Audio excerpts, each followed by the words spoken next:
Hello, you're watching Movie Snapshot Scenes, and this is the summary of The Curious Case of Benjamin Button.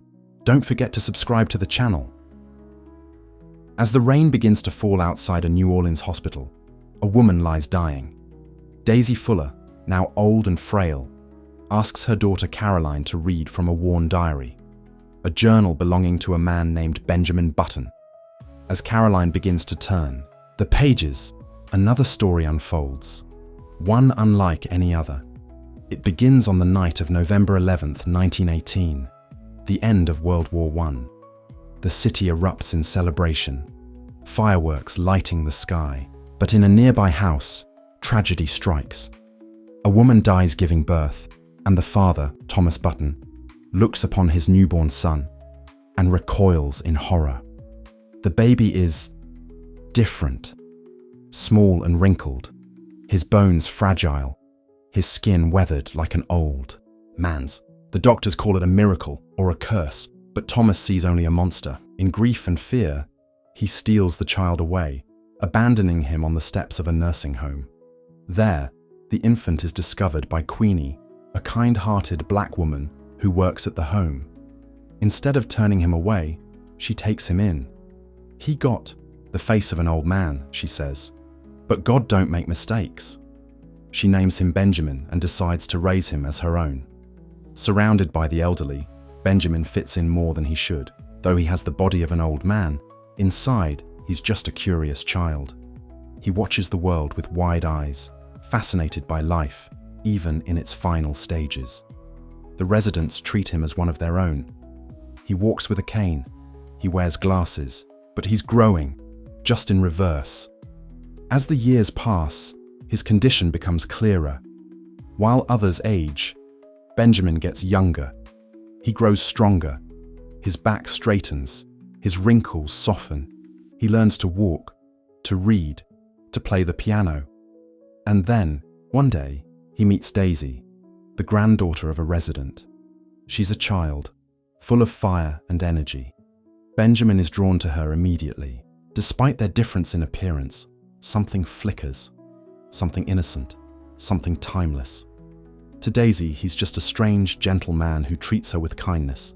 To Benjamin, she's the first spark of something he can't yet name, and so begins the story of a boy who was born old, and a girl who lived forward, like everyone else.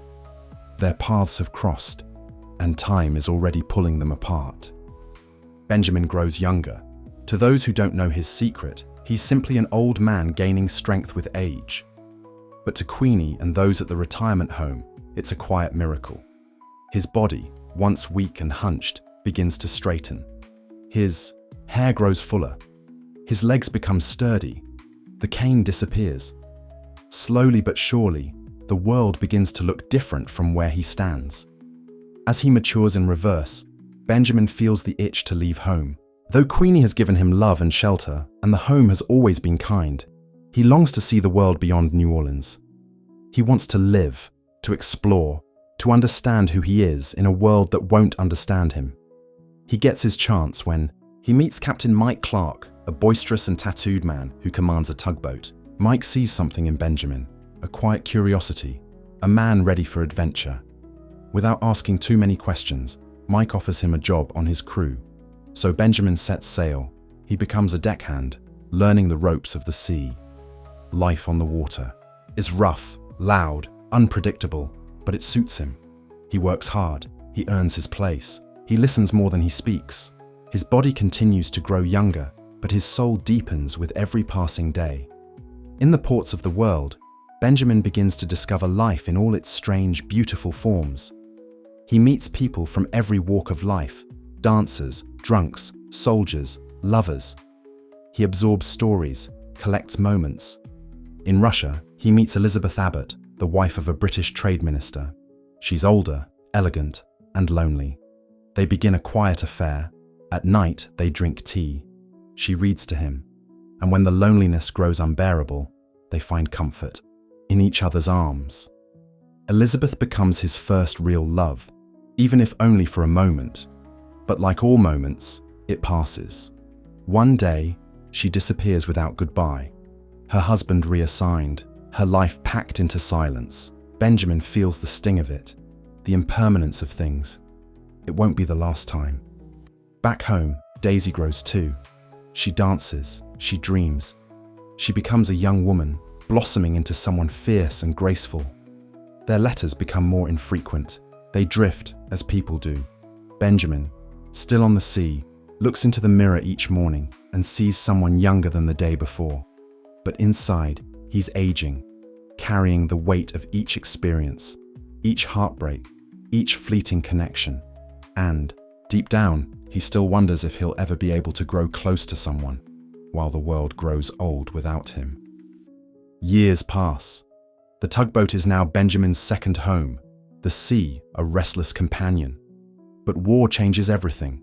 World War II erupts, and Benjamin, along with Captain Mike and the crew, are pulled into the conflict. Their tugboat becomes a navy, support vessel, dragging supplies through dangerous waters. The tone shifts. The laughter of sailors turns to nervous silence. The sea no longer feels romantic. It becomes a graveyard of ships and men. One fateful night, they're attacked. German U-boat surfaces and fires. Chaos ensues. Explosions rip through the dark. Bullets tear the night apart. Benjamin watches friends die. Captain Mike, the man who gave him his first taste of freedom, is mortally wounded. Benjamin holds him as he takes his final breath. That experience scars him, not physically, but somewhere deeper. For the first time, Benjamin confronts the brutality of time, not in years, but in seconds. When the war ends, Benjamin returns to New Orleans. He is young now, appearing to be in his 30s, but still carries the weight of the old man he once was. Queenie, older too, welcomes him home with open arms. The retirement home hasn't changed much. The residents are different, but the rhythms remain. Life, death, stories whispered in the dark. And then he sees Daisy again. She's no longer a little girl or a memory frozen in time. She's a woman now, bold, confident, breathtaking, a ballet dancer, chasing her dream in New York but back home for a brief visit. Their reunion is warm, familiar. The air between them hums with history. They talk, they laugh, they walk the streets like they used to. But something is off. Their lives don't quite align. Daisy is in the prime of hers, fierce, ambitious, moving forward. Benjamin is moving the other way. They're not ready yet. One night, Benjamin watches Daisy dance. Her body flows like water, every movement a story. She's magic. He realizes, with painful clarity, that they are two stars orbiting different directions, drawn together but not ready to collide. So he leaves again. He travels. He drifts. He takes jobs in quiet places, meets people who never learn his secret. All the while, his body grows younger, his face smoother. And though the years pass, something inside him remains tethered to that moment. Watching Daisy under the spotlight, he knows he'll see her again. He just doesn't know when. Years drift by, like leaves on the water. Benjamin continues to grow younger in body, but older in soul. He moves through life with quiet grace, working odd jobs, traveling light, watching the world age as he becomes increasingly youthful. He rarely stays long in one place. He learns to let go, but Daisy never leaves his thoughts. One day, in his early 40s, but appearing barely 30, Benjamin returns to New York. He finds Daisy again, dancing with a prestigious ballet company. She shines brighter than ever, commanding the stage with every leap, every spin. But her world is intense, demanding. There's no room for slowing down. They meet for coffee afterward. The conversation is warm, almost easy. But beneath it is tension. They are closer now, in appearance, in age, but still not quite synchronized. Daisy lives fast, and Benjamin walks with the quiet rhythm of someone who has already seen life's edges. Then, something happens. Daisy suffers an accident during a performance. One moment of misstep, and her leg shatters. The career she lived for ends in a single night. Her dreams fall apart like broken glass. Benjamin visits her in the hospital, sits beside her in the silence. She cries, not just for the pain, but for the loss of identity. And Benjamin stays. He helps her walk again. He makes her laugh.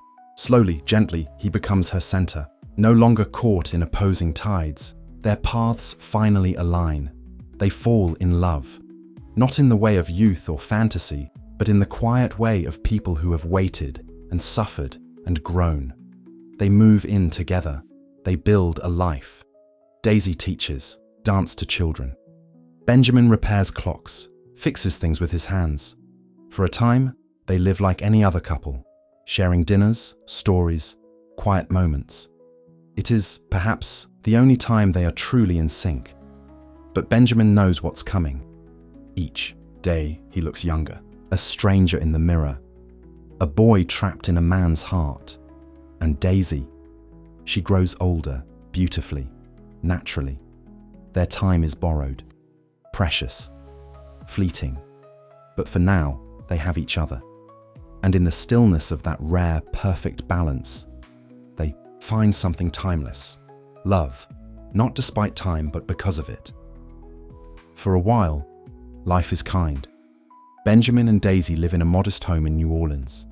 The days are filled with sunlight and laughter, and for the first time, they stop counting the hours. They wake up beside each other, make breakfast, dance in the kitchen to old records. Time, for a brief moment, seems to stand still.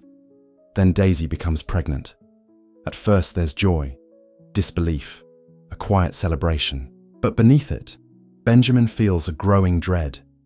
He watches Daisy's belly swell while he, day by day, grows younger.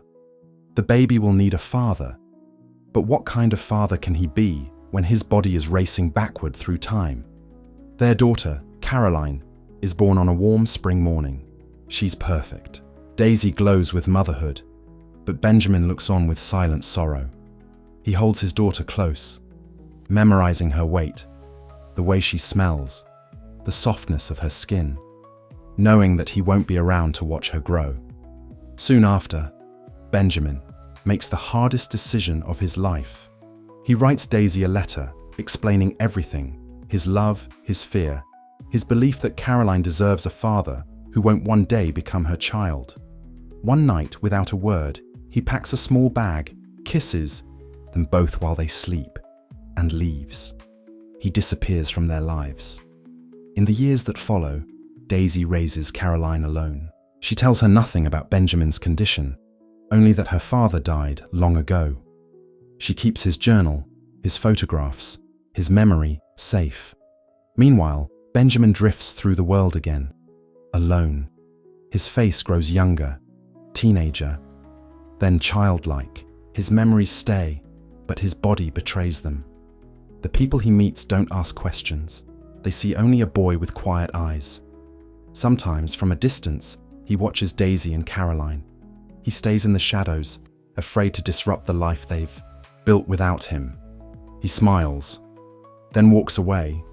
The love he shared with Daisy, the life they made together, fades like a photograph in the sun. But it was real, and even as time pulls them apart, that truth remains. They had their moment, and now, Benjamin is beginning to forget. The years pass. Benjamin's body shrinks. His features soften. What was once a young man now resembles a teenager, then a child. He moves through life like a shadow, retreating further and further from the world he once explored so eagerly. His mind, still holding decades of memory, begins to fade. Names slip away, places blur, thoughts become fleeting. The wisdom he once carried grows lighter, like sand slipping through fingers. Daisy hears from him only once more, through a letter. He writes simply, carefully, the words almost childlike. He doesn't know where he is. He doesn't know what's coming, only that he misses her. She goes looking for him. Years have passed. Her hair is silver now, her steps slower. Caroline is grown. Daisy has lived an entire life, danced, taught, loved, but a part of her has always remained in that room they once shared. One day, she receives a call. A woman at a group home reports a boy left on their doorstep. Quiet, alone. with nothing but a journal clutched in his small hands. Daisy arrives and sees him, a child of 7 or 8, sitting cross-legged by a window. But when he turns his head and looks at her, she knows. Those eyes, that stillness. It's Benjamin. She takes him home. He doesn't recognize her. Not fully. Not yet. But he lets her hold his hand, read to him, sit by his bed. Days turn into weeks. He forgets how to read, how to speak in full sentences. The memories continue to vanish. She stays. She bathes him, feeds him, rocks him when he cries. And in the quiet hours, she whispers stories from the life they once shared. The sea, the cave, of clocks, the baby they held. Sometimes he smiles, sometimes he stares past her. But he is calm. Eventually, Benjamin becomes an infant. Soft, silent, blinking at the world with wide, wondering eyes. And one day, as Daisy cradles him in her arms, he looks at her for the very last time. No fear, no pain, just peace. And then he is gone, not as a man, not as a child, but as a whisper of time. The hospital room is quiet. Caroline closes the last page of Benjamin's diary, her hands trembling slightly. Her mother, Daisy, lies in bed, eyes half open, fragile and fading. The storm outside rolls gently now, as if listening. Caroline looks at her mother, searching for something. Answers, connection, truth. For years, she never knew the man who was her father. Now, through ink and memory, she finally understands. A man who lived backward, a man who loved deeply, a man who chose to walk away, not out of fear, but out of love. Daisy opens her eyes. Was I a good mother? She whispers. Caroline nods, tears rising. The best, there's nothing more to say. That night, Daisy passes quietly, with the memory of Benjamin still cradled in her heart. Later, Caroline steps out into the New Orleans rain. The world outside has not changed, but she has. Her father's words echo in her mind, not as a fairy tale, but as a map of what it means to live, to let go, to hold on, to cherish the fleeting, the fragile, the impossible. Benjamin's story wasn't just about time. It was about what you do with the time you have. In a voiceover, his final words return. Some people were born to sit by a river. Some get struck by lightning. Some have an ear for music. Some are artists. Some swim the English Channel. Some know buttons. Some know Shakespeare. Some are mothers. And some people dance. As Caroline walks through the streets her father once knew, the past and present blend. A man who aged in reverse. A woman who loved him all the way through. A daughter who learned what it meant to remember. The curious case of Benjamin Button ends not with answers, but with echoes. Of laughter, of footsteps, of lullabies sung to a man who became a child. And in the end, what remains is not the strangeness of his life. It's the tenderness of it. The beauty, the love,